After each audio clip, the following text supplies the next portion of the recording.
വിശ്വാസികളുടെ പിതാവായ തോമാശ്ലീഹായുടെ കൈയുടെ അസ്ഥി തിരുശേഷിപ്പായി പ്രതിഷ്ഠിച്ചിരിക്കുന്ന ഒരു ദേവാലയമുണ്ട് തലശ്ശേരി അതിരൂപതയിൽ.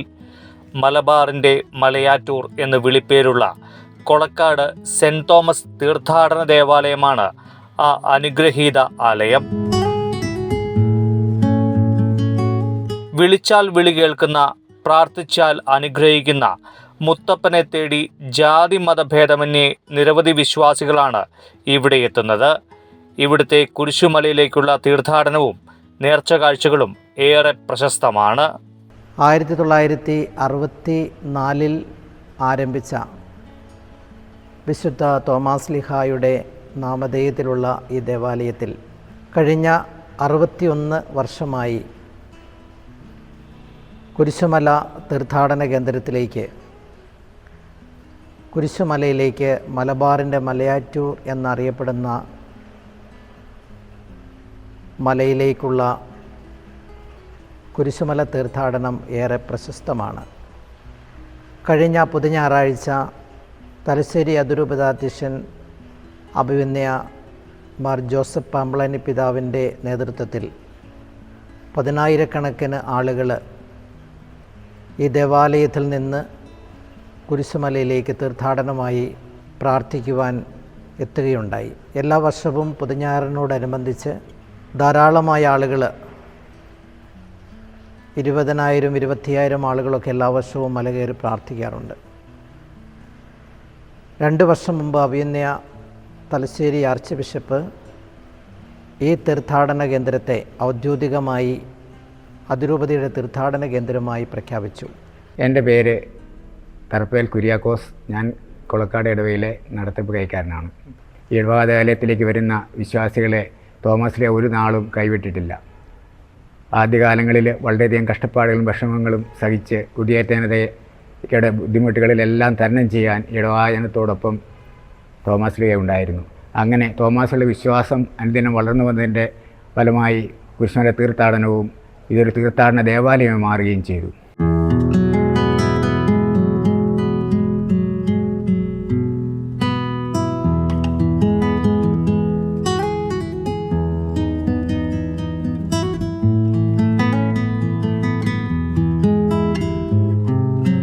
എൻ്റെ പേര് ടോമി അയിലുകുന്നേൽ. ഞാൻ ഇടവക സെക്രട്ടറിയാണ്. 1964 കൊളക്കാട് ഇടവക സ്ഥാപിതമായത്. 1950 മുന്നേ ഇങ്ങോട്ട് മലബാറിലേക്ക് കുടിയേറ്റം ആരംഭിച്ചിരുന്നു.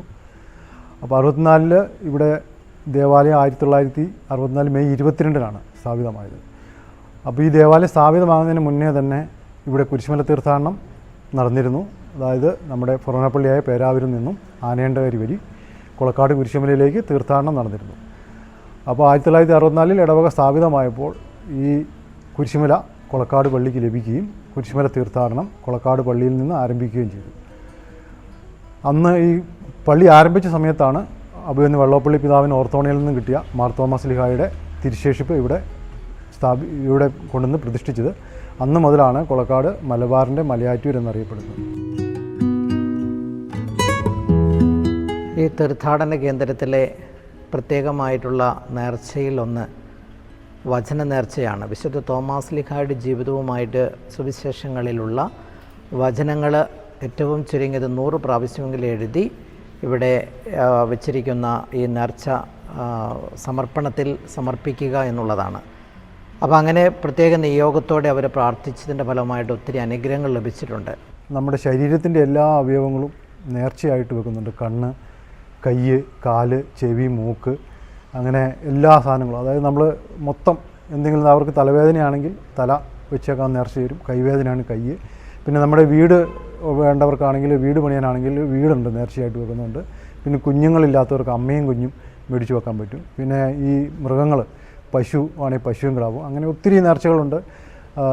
അതേപോലെ ഈ കൂടുതലും വരുന്ന അക്രൈസ്തരായിട്ടുള്ള ആൾക്കാരാണ് കൂടുതൽ ഇത് നേർച്ചയായിട്ട് വരുന്നത്. ചിലപ്പം ഇവിടുന്ന് തന്നെ തലയിൽ കല്ലും വെച്ച് മലയ്ക്ക് കയറുന്ന ആൾക്കാരുമുണ്ട്. അതുപോലെ വലിയ നോയമ്പിലെ വെള്ളിയാഴ്ചകളിൽ ഒത്തിരി പുറമെ ഇടവകക്കാർ ഇവിടെ വന്ന് 3:30-ക്കുള്ള കുരിശുമല തീർത്ഥാടനത്തിലും മലയിലുള്ള വിശുദ്ധ ബലിയിലും പങ്കെടുക്കുന്നുണ്ട്. ദേവാലയത്തിൻ്റെ തൊട്ട് മുൻപിൽ തോമാശ്ലീഹായുടെ ഗ്രോട്ടോ ഉണ്ട്. അപ്പോൾ അവിടെ മുതലാണ് ദേവാലയത്തിൽ നിന്ന് ആരംഭിച്ച് അവിടെ നിന്നാണ് കുരിശിൻ്റെ വഴി നടത്തുമ്പോൾ കുരിശുമലയിലേക്കുള്ള കുരിശിൻ്റെ വഴി അവിടെ ആരംഭിക്കുന്നത് അവിടെ നിന്നാണ്. അപ്പോൾ ഈ കഴിഞ്ഞ പുതുഞാറാഴ്ചയോടനുബന്ധിച്ച് അഭിനയ പാമ്പളാനി പിതാവ് ആർച്ച് ബിഷപ്പ് ഇവിടെ വന്ന് പുതുതായിട്ട് രൂപകൽപ്പന ചെയ്ത 14 സ്ഥലങ്ങളുടെയും ഗ്രോട്ടോ എല്ലാം വെഞ്ചരിച്ച് മലമുകളിൽ അവിടെ പ്രത്യേകമായി കുരിശുകൾ കൊണ്ട് നിർമ്മിച്ച ഒരു പ്രത്യേകമായിട്ടുള്ള ഒരു ഗ്രോട്ടോ അവിടെ സംവിധാനം ചെയ്തിട്ടുണ്ട്. അപ്പോൾ അതിന് നടുക്ക് പിയാത്ത മാതാവിൻ്റെ മടിയിൽ ക്രൂശിതനായ കർത്താവിൻ്റെ തിരുസ്വരൂപം വെച്ചിട്ടുള്ള പിയാത്തായും അവിടെ സമർപ്പിച്ചിട്ടുണ്ട്. അപ്പോൾ അവിടെ ദേവാലയമുണ്ട്, അവിടെ ആളുകൾക്ക് വരുന്നവർക്ക് പ്രാർത്ഥിക്കാനും മറ്റ് സൗകര്യങ്ങളുമൊക്കെ അവിടെ ക്രമീകരിച്ചിട്ടുണ്ട്. എൻ്റെ പേര് ബേബി വരിക്കാനിക്കൽ. ഞാൻ ഇവിടുത്തെ ഇടവക കോർഡിനേറ്ററാണ്. മൂന്നാമത്തെ വർഷമാണിത്.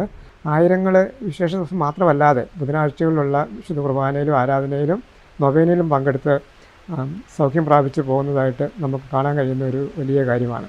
ഇതിനെ സംബന്ധിച്ച് ഇവിടെ നമുക്ക് വളരെ അത്ഭുതകരമായിട്ട് ഈ നൊവേനയിൽ പ്രാർത്ഥിക്കാനായിട്ട് ദിവസവും പള്ളിയിൽ വന്നുകൊണ്ടിരുന്ന ഒരാൾക്ക് തന്നെ ഒരു സെപ്റ്റിക് ഷോക്ക് എന്ന് പറയുന്ന ഒരു അസുഖം, പെട്ടെന്ന് ഇവിടുന്ന് വെന്റിലേറ്റർ എത്തിച്ചില്ലെങ്കിൽ ആൾ മരിച്ചു പോകും എന്ന് പറഞ്ഞ ആ സ്ഥിതിയിൽ ഇവിടുന്ന് എത്രയും വേഗം ആംബുലൻസിൽ അവിടെ ആശുപത്രിയിൽ എത്തിക്കുകയും ഐസിയുലാക്കുകയും അതോടൊപ്പം ഇവിടെ ഇരുന്ന് അവരുടെ കൂട്ടുകാരും കുടുംബക്കാരും ഞങ്ങളെല്ലാവരും ഇരുന്ന് വചന എഴുതിയിട്ടിട്ട് പ്രാർത്ഥിക്കുകയും ചെയ്തതിൻ്റെ ഫലമായിട്ട് കൊച്ച് 2 ദിവസം കൊണ്ട് വളരെ ശാരീരികമായിട്ടുള്ള സൗഖ്യത്തിലേക്ക് വരികയും അതിന് ഒരു ഒന്നര ആഴ്ചയ്ക്ക് ശേഷം കൊച്ച് ഐസിയുയിൽ നിന്ന് ഇറങ്ങി ഇപ്പോൾ നല്ല സൗഖ്യം പ്രാപിച്ച് 10ാം ക്ലാസ്സിൽ മുഴുവൻ നല്ല മാർക്ക് വാങ്ങി A+ വാങ്ങിച്ച് +1 ചേരുകയും ചെയ്തു. കൊച്ചി അന്നത്തെ ഒരു വലിയ അത്ഭുതം എന്ന് പറയുന്നത് തോമാശ്ലീഹായിട്ടുള്ള ഞങ്ങളുടെ പ്രാർത്ഥനയായിരുന്നു. ഇപ്പോൾ എല്ലാ ആദ്യ വെള്ളിയാഴ്ചകളിലും ഉച്ചകഴിഞ്ഞ് 3:30 ഇവിടുന്ന് കുരിശുമല തീർത്ഥാടനവും മലമുകളിൽ വിശുദ്ധ കുർബാനയും ഒക്കെ അർപ്പിക്കാറുണ്ട്. ആളുകൾ ഇവിടുന്ന് കുരിശിൻ്റെ വഴി ചൊല്ലിയാണ് പോവുക.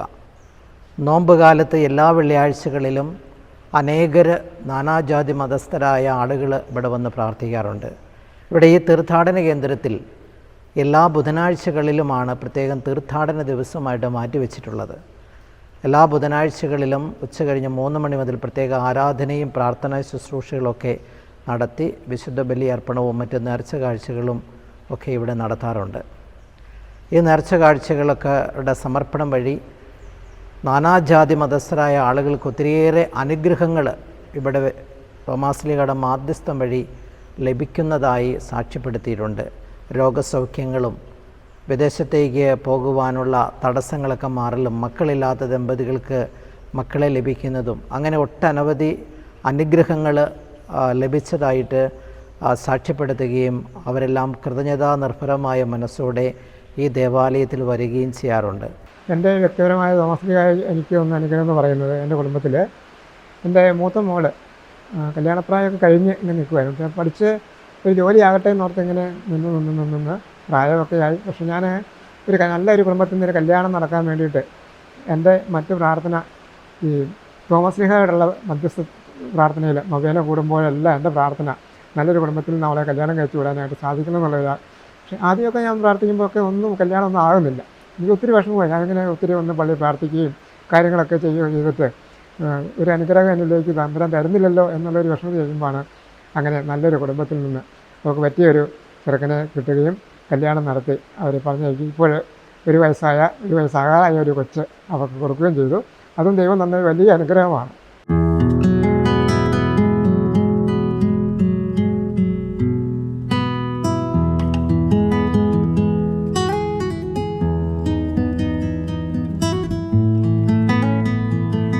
ഞങ്ങളുടെ ഈ ഇടവകയിൽ 440 ഇടവകങ്ങളാണുള്ളത്. മലയോര മേഖലയായ ഈ ഇടവക കുന്നും പ്രദേശങ്ങളിലൂടെ പടർന്നു കിടക്കുകയാണ്. എങ്കിലും ഏത് കാലാവസ്ഥയിലും എല്ലാവരും പള്ളിയിൽ വരുവാനും പ്രാർത്ഥിക്കുവാനും എപ്പോഴും തയ്യാറാണ്. അങ്ങനെ ഇടവക കൂട്ടായ്മയോടെ പ്രവർത്തിക്കുന്നു. ഇടവകയിൽ ഈ നാട്ടിലുണ്ടായ എല്ലാ പുരോഗതിക്കും കാരണം വിശുദ്ധ തോമാശ്ലീഹയുടെ അനുഗ്രഹമാണെന്ന് ഇടവക ജനം കരുതുകയാണ്. ഭാരതം കതിരു കണ്ടു, ഭൂമുഖം തെളിവ് കണ്ടു, മാർത്തോമാ നീ തെളിച്ച മാർഗത്തിലായിരം ആനന്ദ ശാന്തി കണ്ടു. ധൈര്യം പകർന്നു തന്ന ജീവിതം, ഗുരുവിൻ മാനം കവർന്ന ജീവിതം. ധൈര്യം പകർന്നു തന്ന ജീവിതം, ഗുരുവിൻ മാനം കവർന്ന ജീവിതം. പരസേവനം പകർന്ന ജീവിതം, സുവിശേഷ ദീപ്തിയാർന്ന ജീവിതം. ഭാരതം കതിരു കണ്ടു, ഭൂമുഖം തെളിവ് കണ്ടു. മാർത്തോമാ നീ തെളിച്ച മാർഗത്തിലായിരം ആനന്ദ ശാന്തി കണ്ടു.